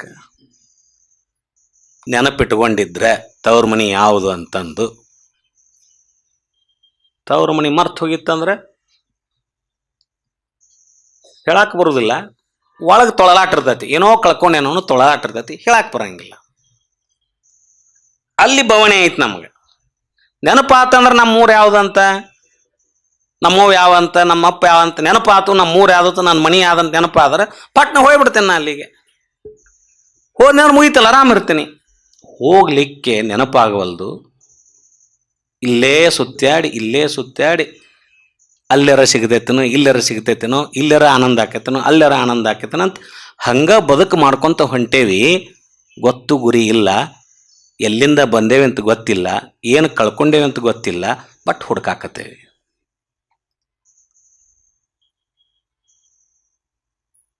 Searching the cat dog in the dark room wherein there is no cat at all. We are searching the cat dog in a dark room wherein there is no cat at all. ನಮ್ಮ ಪರಿಸ್ಥಿತಿ ಹಿಂಗಾಗ್ಯಾವ. ಈಗ ಏನೋ ಹುಡುಕ್ಯಾಡಕತ್ತೇವಿ, ಕತ್ತಲದೊಳಗೆ ಹುಡುಕ್ಯಾಡಕತ್ತೇವಿ. ಬೆಳಕಿನಾಗಲ್ಲ, ಕತ್ತಲದೊಳಗೆ, dark room, ಕತ್ತಲದೊಳಗೆ ಹುಡುಕ್ಯಾಡಕತ್ತೇವಿ. ನಮ್ಮ ರೂಮ್ನಾಗ ಏನು ಹುಡುಕ್ಯಾಡಕತ್ತೇವಿ? Black cat, ಕರಿ ಬಣ್ಣದ ಬೆಕ್ಕನ್ನ ಕತ್ತಲೆಯ ರೂಮ್ನಲ್ಲಿ ಹುಡ್ಕಾಕತ್ತೇವಿ. At least ಅದು ಇದ್ದಿದ್ರೆ ಸಿಕ್ಕಿತು. ಅದು ಬಿಳೆ ಬೆಕ್ಕು ಇಲ್ಲ, ಕರೆ ಬೆಕ್ಕು ಇಲ್ಲ ರೂಮ್ನಾಗ, ಕತ್ತಲ ರೂಮ್ನಾಗ ಹುಡ್ಕ್ಯಾಡಕ. Wherein there is no cat at all. ಚಂದ ಸಾಲಿ ಕಲ್ತ್ರ ಆರಾಮಿರ್ಬೋದು, ಚಲೋ ಮಾರ್ಕ್ಸ್ ಬಂದ್ರೆ ಖುಷಿ ಇರ್ಬೋದು, ಚಲೋ ನೌಕರಿ ಬಂದ್ರೆ ಖುಷಿ ಇರ್ಬೋದು, ಚಲೋ ಹೆಂಡತಿ ಅಥವಾ ಗಂಡ ಸಿಕ್ಕರೆ ಖುಷಿ ಇರ್ಬೋದು, ಚಲೋ ಮಕ್ಕಳು ಸಿಕ್ಕರೆ ಖುಷಿ ಇರ್ಬೋದು, ಚಲೋ ಮನೆ ಕಟ್ಟಿದ್ರೆ ಖುಷಿ ಇರ್ಬೋದು. ಎಲ್ಲ ಮಾಡಕತ್ತೇವಿ. ಅಲ್ಲೇ ರೈತನ ಖುಷಿ, ಇಲ್ಲೇ ರೈತನ ಶಾಂತಿ, ಅಲ್ಲೇ ರೈತನ ಮದುವೆ ಆಗಿರೋ ನೋಡೋನು ಅಂತ ಮದುವೆ ಆದ್ವಿ. ನೌಕರಿಯರಾದ್ರೆ ಸುಖ ಸಿಗುತ್ತೆ ನೋಡೋನು, ನೌಕರಿ ಹತ್ತಿದ್ವಿ. ಸಾಲಿ ಕಲ್ತರ ಸುಖ ಸಿಗದ ನೋಡೋನು, ಅದನ್ನಾರ ಮಾಡಿದ್ವಿ. ಮುಂದೆ ಮಕ್ಕಳಾದ್ರೆ ಸುಖ ಶಾಂತಿ ಸಿಗುತ್ತಾನೆ ಅಂತ ಅದು ನೋಡಿದ್ವಿ, ಅಲ್ಲಿ ಸುಖ ಇಲ್ಲ, ಅಲ್ಲಿ ಶಾಂತಿ ಇಲ್ಲ. ಯಾಕಂದ್ರೆ ಅಲ್ಲೆಲ್ಲಿಯೂ ಆ ಶಾಂತಿನ ಇಲ್ಲ. ಇಲ್ಲದ ಕಡೆ ಹುಡುಕಾಡಕತ್ತೇವಿ. Searching the cat, black cat in the dark room, there is no cat at all. ಇದು ಸ್ಥಿತಿ ನಂಬುದು.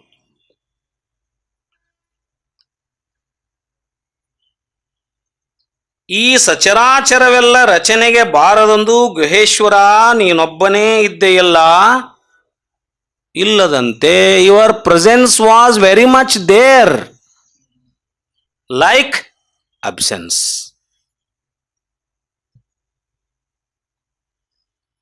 ಇದ್ದಿದ್ದು ಪಕ್ಕಾನ, ನೀ ಇದ್ದಿದ್ದು ಗ್ಯಾರಂಟಿ, ಇದ್ದೆಯಲ್ಲ ನೀನೊಬ್ಬನೇ. ಯಾರು ಇದ್ದಿದ್ದಿಲ್ಲ ಅಂತ ನಿನ್ ಜೋಡಿ, ನೀ ಒಬ್ಬನೇ. ಹೆಂಗಿದ್ದಿ ಅಂದ್ರ ಇಲ್ದಂಗಿದ್ದಿ. Your presence was like absence. ಈ ಸೃಷ್ಟಿ ರಚನೆಗೆ ಆದಿಸ್ಥಳವೆನಿಸುವ ಮಹಾಲಿಂಗವೇ ಆದಿಯಾಗಿ, ಆ ಮಹಾಲಿಂಗಕ್ಕೆ ಆಧಾರವಾದ ನಿಷ್ಕಲ ಲಿಂಗದಿಂದ ಹೊರಹೊಮ್ಮಿದ ನಾದ ಬಿಂದು ಕಳೆಗಳೇ ಆಧಾರ. ನಿಷ್ಕಲ ಲಿಂಗದಲ್ಲಿ ಉದಯಿಸಿದ ಜ್ಞಾನ ಚಿತ್ತುವೇ ಹಮ್ಮು. ಅನಂತರ ತೋರಿ ಬಂದ ಅಭಿಮಾನವೇ ಬಿಮ್ಮು. ಮನ ಇಂದ್ರಿಯಗಳಿಗೆ ಸಹಜವಾಗಿ ಗೋಚರಿಸುವ ಸೃಷ್ಟಿಯೇ ಸುರಾಳ. ತೋರದೇ ಇರುವುದೇ ನಿರಾಕಾರ ವಸ್ತು ಏನದಲ್ಲ, ಅದು ನಿರಾಳ. ಎರಡೂ ಒಂತಟ್ಟೆ ಅದಾವೀಗ. ಸುರಾಳ ನಿರಾಳ ಎರಡೂ ಅದಾವ. ಇಲ್ಲಿ ಕಣ್ಣಿಗೆ ಕಾಣೋದೆಲ್ಲ ಸುರಾಳ, ಕಣ್ಣಿಗೆ ಕಾಣದೇ ಇರುವಂತಹದ್ದು ನಿರಾಳ. ಪರಮ ಶಾಂತಿಮಯವಾಗಿ ಪರಿಪೂರ್ಣವಾಗಿರುವ ಶೂನ್ಯ, ಶೂನ್ಯವಿಲ್ಲದ ಮುನ್ನ ಶೂನ್ಯನೂ ಇದ್ದಿದ್ದಿಲ್ಲ, ನಿಶೂನ್ಯನೂ ಇದ್ದಿದ್ದಿಲ್ಲ. ಶೂನ್ಯ ನಿಶೂನ್ಯವಿಲ್ಲದ ಮುನ್ನವಿದ್ದ ಪರಿಪೂರ್ಣ ನಿಶೂನ್ಯ, ಪರಿಪೂರ್ಣವೇ ನಿಶೂನ್ಯ.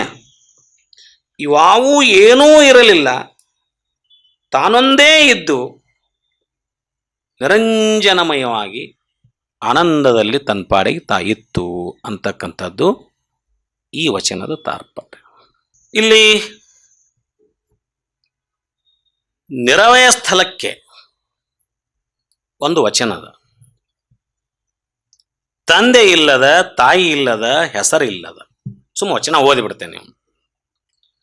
ಕುಲವಿಲ್ಲದ, ಹುಟ್ಟಿಲ್ಲದ, ಹೊಂದಿಲ್ಲದ, ಅಯೋನಿ ಸಂಭವ ನೀನಾದ ಕಾರಣ ನಿನ್ನ ನಾನು ನಿಷ್ಕಲ ಲಿಂಗವೆಂದೆನಯ್ಯ. ಮಹಾಲಿಂಗ ಪ್ರಭು ಗುರು ಸಿದ್ದೇಶ್ವರ ಪ್ರಭು, ಸಿದ್ಧಲಿಂಗೇಶ್ವರ ವಚನ ಇದು. ನಿರಾಳ ಸ್ಥಳದ ನಿಶೂನ್ಯ ಲಿಂಗದ ಸ್ಥಿತಿ ಹೆಂಗಿರುತ್ತೆ ಹೇಳ್ತಾರೆ ನೋಡ್ರಿ. ಬ್ರಾಹ್ಮಣ್ಯ ನಿಶೂನ್ಯವಿಲ್ಲದ ಮುನ್ನವಿದ್ದ ಪರಿಪೂರ್ಣ ನಿಶೂನ್ಯ, ಪರಿಪೂರ್ಣವೇ ನಿಶೂನ್ಯ. ಇವಾವೂ ಏನೂ ಇರಲಿಲ್ಲ, ತಾನೊಂದೇ ಇದ್ದು ನಿರಂಜನಮಯವಾಗಿ ಆನಂದದಲ್ಲಿ ತನ್ಪಾಡಿಗೆ ತಾಯಿತ್ತು ಅಂತಕ್ಕಂಥದ್ದು ಈ ವಚನದ ತಾತ್ಪರ್ಯ. ಇಲ್ಲಿ ನಿರವಯ ಸ್ಥಳಕ್ಕೆ ಒಂದು ವಚನದ, ತಂದೆ ಇಲ್ಲದ, ತಾಯಿ ಇಲ್ಲದ, ಹೆಸರಿಲ್ಲದ. ಸುಮ್ಮ ವಚನ ಓದಿಬಿಡ್ತೇನೆ. ಕುಲವಿಲ್ಲದ, ಹುಟ್ಟಿಲ್ಲದ, ಹೊಂದಿಲ್ಲದ, ವಿಷ್ಣು, ಈಶ್ವರ, ಸದಾಶಿವರೆಂಬ ಪಂಚಾದಿ ದೇವತೆಗಳಿಲ್ಲದಂದು. ಇವರು ಅದನ್ನ ಹೇಳಿದ್ರು ನೋಡ್ರಿ. ಬ್ರಹ್ಮ ಯಾರು, ವಿಷ್ಣು ಯಾರು, ಶಿವ ಯಾರು, ಸದಾಶಿವ ಯಾರು, ರುದ್ರ ಯಾರು, ಇವರ್ಯಾರು ಇಲ್ಲದಂದು. ಪಂಚಮಹಾಭೂತಗಳಿಲ್ಲದಂದು. ಪಂಚೈವರ ಲಯ ಗಮನಗಳಿಗೆ ಕಾರಣವಾದ ಶಿವಶಕ್ತಿ ಇಲ್ಲದಂದು. ಇದಕ್ಕೂ ಕಾರಣ ಆಗಿದ್ದೊಂದು ಶಿವಶಕ್ತಿ, ಇದೂ ಇದ್ದಿದ್ದಿಲ್ಲ. ಸತ್, ಈ ಶಿವಶಕ್ತಿ ಕಾರಣವಾದ ಸತ್ತು ಚಿತ್ತಿನಿಂದ ನಿತ್ಯ ಪರಿಪೂರ್ಣವೆಂಬ ನಿಷ್ಕಲ ಶಿವತತ್ವ ಇಲ್ಲದಂದು. ನಿಷ್ಕಲ ಲಿಂಗನೂ ಇದ್ದಿದ್ದಿಲ್ಲ. ನೀನು ಶೂನ್ಯವಾಗಿ ಇರ್ದೆಯಯ್ಯ ಮಹಾಲಿಂಗ ಗುರು ಶಿವಸಿದ್ದೇಶ್ವರ ಪ್ರಭುವೇ. ಅವ್ರದ್ದೊಂದು ವಚನ.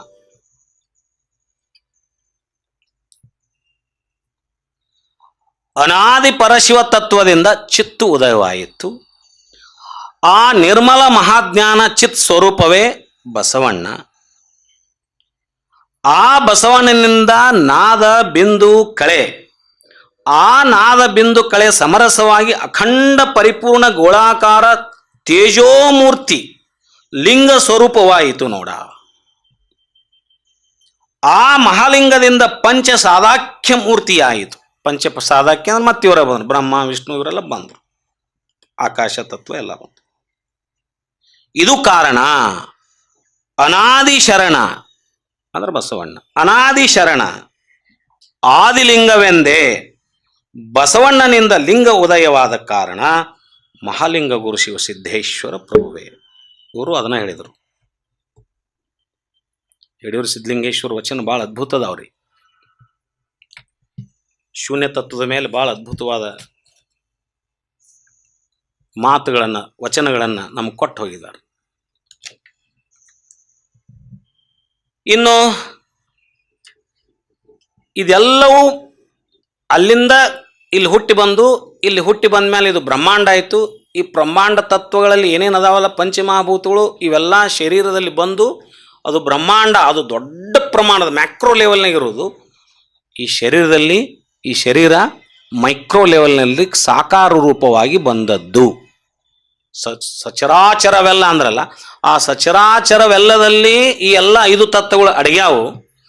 ಆ 5 ತತ್ವಗಳ ಆಧಾರದ ಮೇಲೇ ಈ ಶರೀರದಲ್ಲಿ ಆ ಚೈತನ್ಯ ಬಂದು ಕುಳಿತಿದೆ. ಇದು ಏನಾಯಿತು?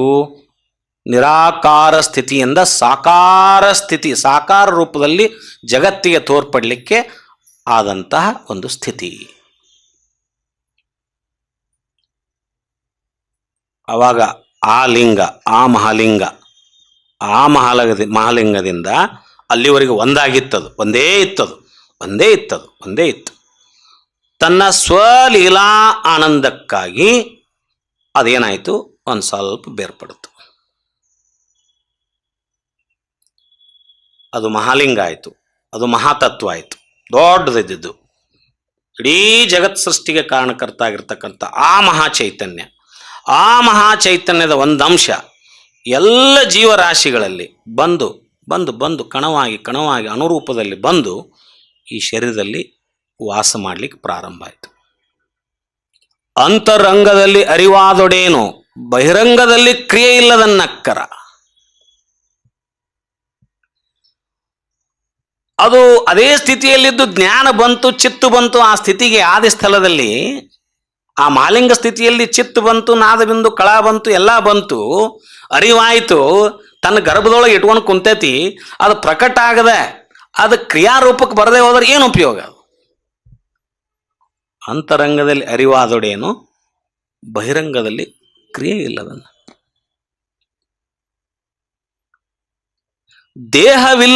ಇಲ್ಲದಿದ್ದೊಡೆ ಪ್ರಾಣಕ್ಕಾಶ್ರಯ ಉಂಟೆ. ಈ ಜಗತ್ತು ಬ್ರಹ್ಮಾಂಡ ಕಣ್ಣಿಗೆ ಕಾಣತಕ್ಕಂಥದ್ದೇ ಒಂದು ದೇಹ ಅಂತ ತಿಳ್ಕೊಳ್ಳೋಣ. ಈ ಜಗತ್ ಸೃಷ್ಟಿಯೇ ಒಂದು ದೇಹ. ಆ ದೇಹದಲ್ಲಿ ಕಣ್ಣಿಗೆ ಗೋಚರವಾಗದೇ ಇರತಕ್ಕಂಥ ನಿರಾಕಾರ ಸ್ಥಿತಿಯ ಚೈತನ್ಯ, ಅದು ಒಂದು ಲೆವೆಲಿಗೆ. ಆದರೆ ಈ ಶರೀರಕ್ಕೆ ಬ್ರಹ್ಮಾಂಡದಂತೆ ಪಿಂಡಾಂಡ, ಅದಕ್ಕೆ ಬ್ರಹ್ಮಾಂಡ ಅಂದರು, ಅದಕ್ಕೆ ಪಿಂಡಾಂಡ. ಇಲ್ಲಿನೂ ಅದೇ ವಸ್ತು ಶುರು ಆಗೋದು ಅದೇ ಸಹಜ ಸ್ಥಳದಿಂದ ಶುರು ಆಕತಿ. ಈ ಶರೀರ ರಚನೆ, ಈ ಸೃಷ್ಟಿ ರಚನೆ ಒಮ್ಮೆ ಆಗಿ ಆ ಸಹಜ ಸ್ಥಿತಿಯಿಂದ ಹೊರಗೆ ಬಂತು. ಆ ಮಹಾಲಿಂಗದ ಸ್ಥಿತಿಯಿಂದ ಮತ್ತೆ ಅಣುವಾಗಿ ಇಲ್ಲಿ ಪ್ರಕಟಗೊಳ್ಳುವಾಗ ಮತ್ತೆ ಅದೇ ಮೂಲ ಸ್ಥಿತಿಯಲ್ಲಿ ಇರ್ತದೆ, ಸಹಜ ಸ್ಥಿತಿಯಲ್ಲಿ ಇರುತ್ತದು. ಹೆಂಗಂದ್ರೆ ಚನ್ನಬಸವ ಪುರಾಣದಲ್ಲಿ ವಿರೂಪಾಕ್ಷ ಪಂಡಿತರು ರಚನೆ ಮಾಡಿದಂಥ ಚನ್ನಬಸವ ಪುರಾಣದಲ್ಲಿ 5ನೇ ಕಾಂಡದ 58ನೇ ಸಂಧಿ ಪಿಂಡೋತ್ಪತ್ತಿ ಸಂಧಿ ಅಂತ ಬರುತ್ತೆ. ಆ ಪಿಂಡೋತ್ಪತ್ತಿ ಸಂಧಿಯಲ್ಲಿ 4 ಪದ್ಯಗಳು ಬರ್ತಾವೆ. ಆ 4 ಪದ್ಯಗಳಲ್ಲಿ ಈ ಸ್ಥಳವನ್ನು ನಾವು ಅರ್ಥೈಸ್ಕೋಬಹುದು ಅಂತ ನನ್ನ ಊಹೆ. ಮಾತೆಯ ರಜಸ್ಸು, ಪಿತನ ವೀರ್ಯ ಒಂದಾಗಿ ಪ್ರಥಮ ದಿನದಲ್ಲಿ ಪಿಂಡ ಉಂಟಾಗುವುದು. 5ನೇ ದಿನಕ್ಕೆ ಗುಳ್ಳೆ ಆಕಾರವಾಗುವುದು. ಮೊದಲೇನಿತ್ತದು? ಸಹಜವಾಗಿ ಏನೂ ಆಕಾರ ಇಲ್ಲ, ಅದಕ್ಕೆ ಸಹಜ ಸ್ಥಿತಿಯಲ್ಲಿತ್ತು. 10ನೇ ದಿವಸದಲ್ಲಿ ರಕ್ತ ಬಲಿದು 14ನೇ ದಿನಗಳಲ್ಲಿ ಮಾಂಸವೆನಿಸಿ 20 ದಿನಕ್ಕೆ ಆ ಮಾಂಸವೇ ಗಟ್ಟಿಗೊಂಬುವುದು.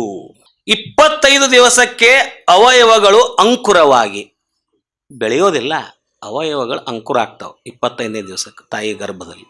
1 ತಿಂಗಳಿಗೆ ಶಿರವು ಉದಯಿಸಿ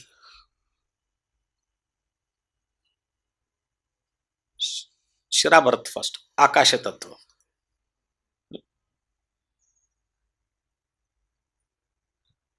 2 ತಿಂಗಳಿಗೆ ಹಸ್ತ ಪಾದ ಬೆರಳುಗಳು ವ್ಯಕ್ತವಾಗಿ 4 ತಿಂಗಳಿಗೆ ಕಣ್ಣು ಮೂಗು ಗುದ ಗುಹ್ಯ ರೋಮಗಳು ಹುಟ್ಟುವವು. ಎಷ್ಟನೇ ತಿಂಗಳಿಗೆ ರೀ?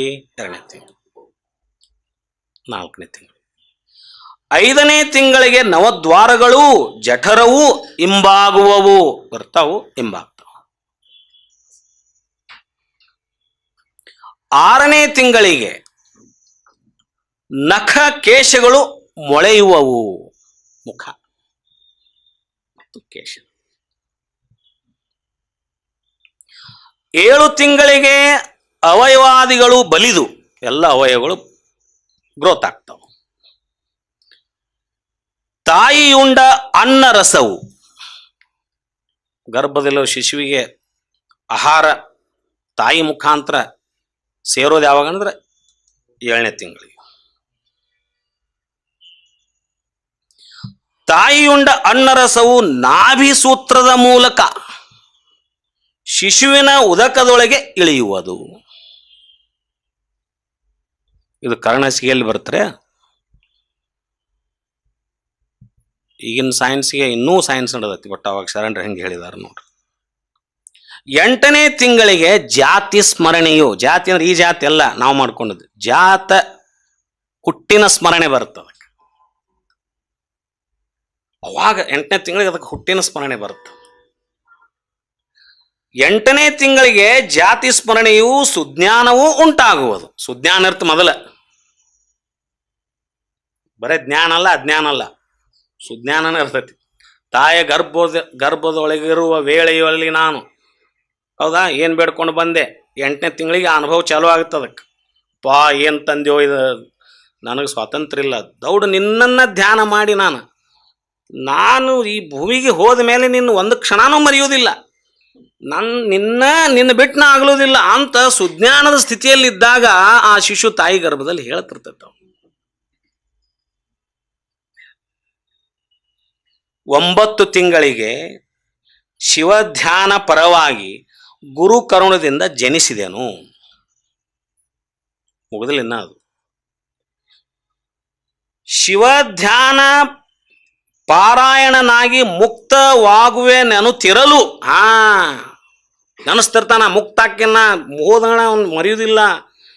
ಒಟ್ಟ ನಿರಂತರವಾಗಿ ಅವನ ಜ್ಞಾನವನ್ನು ಪಡ್ಕೊಂಡು ಅವನ ಸ್ಮರಣೆಯನ್ನು ಮಾಡಿ ಹೊಳ್ಳೆ ಅವನ ಜೋಡಿನ ಯಾವಾಗ ನಮ್ಮ ಊರಿಗೆ ಹೋಗೋಣ ಹೊಳ್ಳೆ ಅನ್ನಿಸ್ತಿರ್ತೇವಲ್ಲ ಎಲ್ಲರೂ ಹೋದಾಗ್ರಿ, ದೌಡು ನಾ ಯಾವಾಗ ಹೋಗ್ಯಾನ ಹಂಗೆ ಹಬ್ಬಬಿಸ್ತಿರ್ತದಂತ ತಾಯಿ ಗರ್ಭದಲ್ಲಿದ್ದಾಗ. ಹಂಗೆ ಅನ್ನೂ ಆಗ್ರಿ ಸೂತಿ ಕಾಯ ವಾಯುವಿಂದ ದಶವಾಯುಗಳು ಬರ್ತಾವ ಏನ್ರಿ. ಮೊದಲು ಬರೋದು ಪ್ರಾಣ, ಅದು ಹೃದಯದಲ್ಲಿರುತ್ತೆ. ಪ್ರಾಣ ನಂತರ ಅಪಾನ, ಅವೆಲ್ಲ 10 ವಾಯುಗಳು. ಈಗ ಹೇಳೋದು ಬೇಡ, ಅದು 10. 5 ಮೊದಲನೇ ವಾಯು, ತದನಂತರದ 5 ವಾಯುಗಳು ಬರ್ತವೆ. ಪಂಚವಾಯುಗಳು ಮೊದಲು ಆ ನಂತರ 5 ವಾಯು. ಮೊದಲೇ ಅದು ಬರೋದು ಪ್ರಾಣವಾಯು, ಅದು ಹೃದಯದ ಸ್ಥಾನ. ಅದರು ಸೂತಿ ವಾಯುವಿಂದೇ ತಲೆ ಕೆಳಗಾಗಿ ಬಿದ್ದು ವಿಷ್ಣು ವಾಯುವಿನಿಂದ ಅಜ್ಞಾನಯುತನಾಗಿ, ನೋಡ್ರಿ ಅಲ್ಲಿ ಅಜ್ಞಾನ ಕುಡ್ಕೊಂತೈತಂತ, ಅಲ್ಲಿವರೆಗೆ ಸುಜ್ಞಾನ ಇರುತ್ತೆ. ವಿಷ್ಣು ವಾಯುವಿನಿಂದ ಅಜ್ಞಾನಯುತನಾಗಿ ಧರೆಗೆ ತನ್ನ ದುಃಖವನ್ನು ದೂರುವ ತೆರದಿಂದ, ತನ್ನ ದುಃಖವನ್ನು ಕಂಪ್ಲೇಂಟ್ ಮಾಡೋ ರೀತಿಯಲ್ಲಿ, ಕಂಪ್ಲೇಂಟ್ ಅಳೋದ್ರ ಮುಖಾಂತರ ದುಃಖವನ್ನು ದೂರುವ ತೆರದಿಂದ, ಕಂಪ್ಲೇಂಟ್ ಕೊಡ್ತೇವಲ್ಲ ಹಂಗಂತ ಹತ್ಕೊಂತ ಬರ್ತಾರಲ್ಲ ಹುಡುಗರು ತಾಯಿ ಹತ್ರ, ನನಗೆ ಅವ್ನು ಬಡದ, ನನಗೆ ಹಂಗಾತ ಅಂತ ಬರ್ತ. ಹಂಗಿಲ್ಲ, ಅಜ್ಞಾನ ಬಂದಗಳ ಅಲ್ಲ ಅವನು ಏನಾಗ್ತಿದ್ದು ಸಡನ್ ಆಗಿ ಅಂತ ಸುಜ್ಞಾನ ಇದ್ದಿದ್ದೊಮ್ಮೆ ಅಜ್ಞಾನ ವಿಷ್ಣು ವಾಯುವಿನಿಂದ. ವಿಷ್ಣು ವಾಯು ಅಂದ್ರೆ ಒಂದೊಂದು ದಶವಾಯುಕ್ಕೆ 10 ದೇವತೆಗಳನ್ನು ಕೊಟ್ಟಾರ. ಅದು ವಿಷ್ಣು ಆ ವಾಯು ಅದ್ಯಾವ್ದು ಅನ್ನೋದು ಮುಂದೆ ಹೇಳ್ತೇನೆ. ಅಜ್ಞಾನಿತನಾಗಿ ಧರೆಗೆ ತನ್ನ ದುಃಖವನ್ನು ದೂರುವ ತೆರದಿಂದ ಚೀರುತ್ತಾ ನಡಗುತ್ತಾ ಜನಿಸುವುದು. ಹಂಗೆ ಬ್ರಹ್ಮಾಂಡದ ಉತ್ಪತ್ತಿ, ಹಂಗಿಲ್ಲಿ ಪಿಂಡಾಂಡದ ಉತ್ಪತ್ತಿ. ಯಾವ ಸ್ಥಳದಿಂದ ಯಾವ ಸ್ಥಳ ಇಲ್ಲೇ ಇದೆ ಎಲ್ಲ. ಇದಕ್ಕ 9 ಚಕ್ರಗಳು ಬರ್ತಾವೆ. ಚಕ್ರಗಳಂದ್ರೆ ನಾಡಿಯ ನರನಾಡಿಗಳ ಗಂಟುಗಳು. ಆಧಾರ, ಸ್ವಾಧಿಷ್ಠಾನ, ಮಣಿಪೂರಕ, ಅನಾಹತ, ವಿಶುದ್ಧಿ, ಆಜ್ಞಾ. ಇವು 6 ಚಕ್ರಗಳು. ಆ 6 ಚಕ್ರಗಳ ಸ್ಥಾನ ಗುದ, ಗುಹ್ಯ, ನಾಭಿ, ಹೃದಯ, ಕಂಠ, ಭ್ರೂಮಧ್ಯ. ಇವಕ್ಕೆ ದಳಗಳದಾವು. ಆ ಚಕ್ರಗಳಿಗೆ ಒಳಗೆ ದಳಗಳದಾವು. ಆಧಾರ ಚಕ್ರಕ್ಕೆ 4 ದಳ, ಸ್ವಾಧಿಷ್ಠಾನ ಚಕ್ರಕ್ಕೆ 6 ದಳ, ಮಣಿಪೂರಕ ಚಕ್ರಕ್ಕೆ 10 ದಳ, ಅನಾಹತ ಚಕ್ರಕ್ಕೆ 12 ದಳ, ವಿಶುದ್ಧಿ ಚಕ್ರಕ್ಕೆ 16 ದಳ, ಆಜ್ಞಾ ಚಕ್ರಕ್ಕೆ 2 ದಳ. ಆಜ್ಞಾ ಚಕ್ರ ಮುಗಿದ ಮೇಲೆ ನೆತ್ತೇನು ಬರ್ತೈತಲ್ರಿ, ಬ್ರಹ್ಮಚಕ್ರ. ಈ ಬ್ರಹ್ಮಚಕ್ರಕ್ಕೆ 1000 ದಳದ ಕಮಲ ಇರುತ್ತೆ. 1000 ದಳ. ಎಷ್ಟು ಎಷ್ಟು ಪವರ್ಫುಲ್ ಇರ್ಬೇಕು ಅದು ಬ್ರಹ್ಮಚಕ್ರದಲ್ಲಿ. ಶಿಖಾಚಕ್ರಕ್ಕೆ ಮಸ್ತಕಾಗ್ರ ಅಂತ ಕರಿತೀವಿ ನಾವು. ಶಿಖಾ ಇದು ನೆತ್ತಿ, ಇದು ಶಿಖಾ. ಜಡಿ ಕಟ್ತೇವಲ್ರಿ ಹಿಂಗೆ ತೊಗೊಂಡು ಹಿಂಗೆ. ಶಿಖೆ ನೆತ್ತಿಯಿಂದ ಇಲ್ಲಿ ಬಂತು, ಅದು ಶಿಖಾಚಕ್ರ. ಅದಕ್ಕೆ 3 ದಳ. ಆ ಶಿಖಾ ಇದೇನು ಶಿಖೆ ಐತಲ್ಲ, ಈ ಶಿಖೆ ಹಿಂಭಾಗಕ್ಕೆ ಬಂದ್ವಿ ಅಂದ್ರೆ ಪಶ್ಚಿಮ ಶಿಖಾಚಕ್ರ ಅಂತ ಕರಿತೇವೆ ಅಥವಾ ಪಶ್ಚಿಮ ಚಕ್ರ ಅಂತ ಕರಿತೇವೆ. ಅದಕ್ಕೆ 1 ದಳ. ಇದಕ್ಕಿಂತ ಮುಂದೆ ಹೋಗಿ ಹೇಳ್ಬೋದು, ಆ ಪಶ್ಚಿಮ ಚಕ್ರದ ದಾಟಿ ಒಂದು ಅಣುಚಕ್ರ ಐತಿ, ಅದಕ್ಕೆ ದಳವಿಲ್ಲ. 6 ನೆಲೆಯನ್ನು ಮೀರಿ 3 ಬಾಗಿಲ ಮುಚ್ಚಿ ಬೇರೊಂದು ಸ್ಥಾನದಲ್ಲಿ ಲಿಂಗವಿಹುದು. ಇಲ್ಲಿನೂ ಲಿಂಗದಾವು. ಆಧಾರ ಚಕ್ರದಲ್ಲಿ ಆಚಾರಲಿಂಗ, ಸ್ವಾಧಿಷ್ಠಾನ ಚಕ್ರದಲ್ಲಿ ಗುರುಲಿಂಗ, ಮಣಿಪೂರಕದಲ್ಲಿ ಶಿವಲಿಂಗ, ಅನಾಥ ಚಕ್ರದಲ್ಲಿ ಜಂಗಮಲಿಂಗ, ವಿಶುದ್ಧಿ ಚಕ್ರದಲ್ಲಿ ಪ್ರಸಾದಲಿಂಗ, ಆಜ್ಞಾ ಚಕ್ರದಲ್ಲಿ ಮಹಾಲಿಂಗ, ಭ್ರೂಮಧ್ಯದೊಳಗಿರೋದು. ಬ್ರಹ್ಮಚಕ್ರದಲ್ಲಿ ನಿಷ್ಕಲ ಲಿಂಗ ಚಾಲು ಆತಲ್ಲಿಂದ. ಮಹಾಲಿಂಗ ಮುಗೀತಲ್ಲಿ, ಇದು ಗೋಚರವಾಗಿರುವುದು. ಇದು ಮುಂದೆ ಬ್ರಹ್ಮಚಕ್ರದಲ್ಲಿ ನಿಷ್ಕಲ ಲಿಂಗ, ಶಿಖಾಚಕ್ರದಲ್ಲಿ ನಿಶೂನ್ಯ ಲಿಂಗ, ಪಶ್ಚಿಮ ಚಕ್ರದಲ್ಲಿ ನಿರಂಜನ ಲಿಂಗ. ಮತ್ತು ಸಹಜ ಸ್ಥಳದ ಅಣುಲಿಂಗ ಎಲ್ಲೈತಿ, ಅದು ಇರಬೇಕಲ್ಲ. ಅದಕ್ಕೆ ದಳವಿಲ್ಲ, ಆಕಾರ ಇಲ್ಲ. ಇದ್ರದ್ದು ಮುಂದೆ ಏನೇನು ಐತಿ. ಇವಕ್ಕ ಬಣ್ಣಗಳನ್ನು ಕೊಟ್ಟರ ಈ ಲಿಂಗಕ್ಕೆ. ಇದಕ್ಕ ವರ್ಣಗಳನ್ನು ಕೊಟ್ಟರ. ನಮ ಶಿವಾಯ ಓಂ.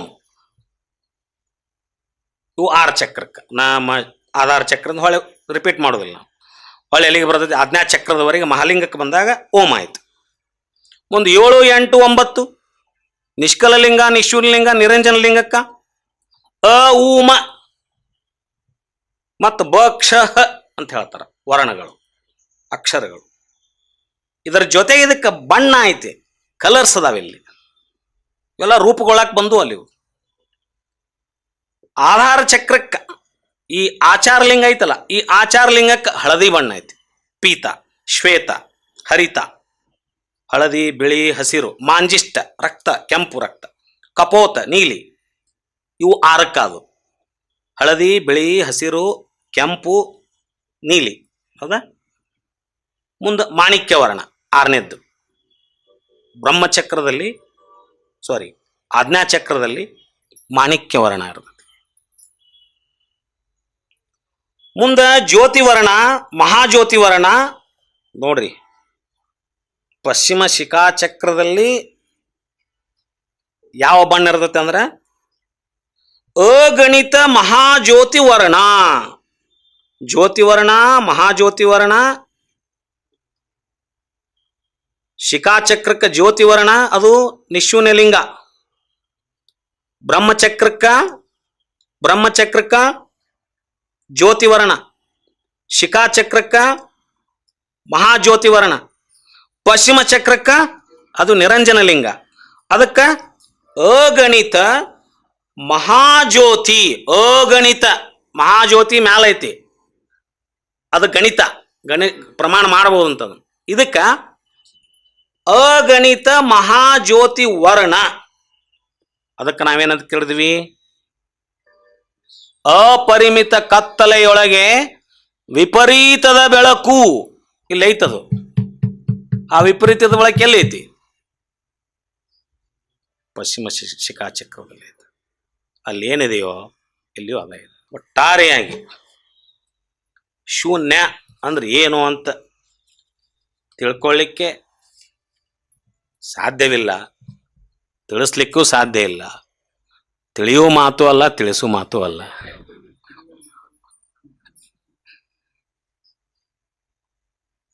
ತಿಳಿಯದೆ ತಿಳಿಯೋದು, ಇಳಿಯದೆ ತಿಳಿಯೋದು, ತಿಳಿಯದೆ ಇಳಿಯೋದು, ತಿಳಿಸದೆ ಇಳಿಯೋದು, ಇಳಿಯದೆ ತಿಳಿಸಲಾಗದು. ಚಿತ್ರ ಇದು. ಆದಿ ಇಲ್ಲದ ಬಯಲು, ಅನಾದಿ ಇಲ್ಲದ ಬಯಲು, ಶೂನ್ಯವಿಲ್ಲದ ಬಯಲು, ನಿಶೂನ್ಯವಿಲ್ಲದ ಬಯಲು, ಸುರಾಳವಿಲ್ಲದ ಬಯಲು, ನಿರಾಳವಿಲ್ಲದ ಬಯಲು, ಅಖಂಡೇಶ್ವರನೆಂಬ ಬಯಲಲ್ಲಿಯ ಬಯಲು.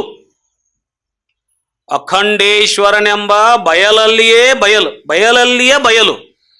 ಮಹಾಘನ ಬಚ್ಚ ಬರಿಯ ಬಯಲೊಳಗೆ, ಮಹಾಘನ ಬಚ್ಚ ಬರಿಯ. ಎಷ್ಟು ಶಬ್ದ ಬಳಸ್ಯಾರ ನೋಡ್ರಿ. ಏನಂತ ಹೇಳ್ಬೇಕು? ಬಯಲ್ ಅಂದ್ರೆ ಹೆಂಗೆ ಹೇಳ್ಬೇಕು ಅವ್ರು? ಇನ್ನು ಬಚ್ಚ ಬರಿಯ ಬಯಲೊಳಗೆ ಎಚ್ಚರ ಒಡಗಿ ನಾನೆತ್ತು ಹೋದೆನಂದರಿಯೇ. ಧನ್ಯವಾದ. ತಿಳಿಯದೆ ತಿಳಿಯೋದು, ತಿಳಿಯದೆ ಇಳಿಯೋದು, ತಿಳಿಸದೆ ಇಳಿಯೋದು, ಇಳಿಯದೆ ತಿಳಿಸಲಾಗದು. ಚಿತ್ರ ಇದು. ಆದಿ ಇಲ್ಲದ ಬಯಲು, ಅನಾದಿ ಇಲ್ಲದ ಬಯಲು, ಶೂನ್ಯವಿಲ್ಲದ ಬಯಲು, ನಿಶೂನ್ಯವಿಲ್ಲದ ಬಯಲು, ಸುರಾಳವಿಲ್ಲದ ಬಯಲು, ನಿರಾಳವಿಲ್ಲದ ಬಯಲು, ಅಖಂಡೇಶ್ವರನೆಂಬ ಬಯಲಲ್ಲಿಯ ಬಯಲು.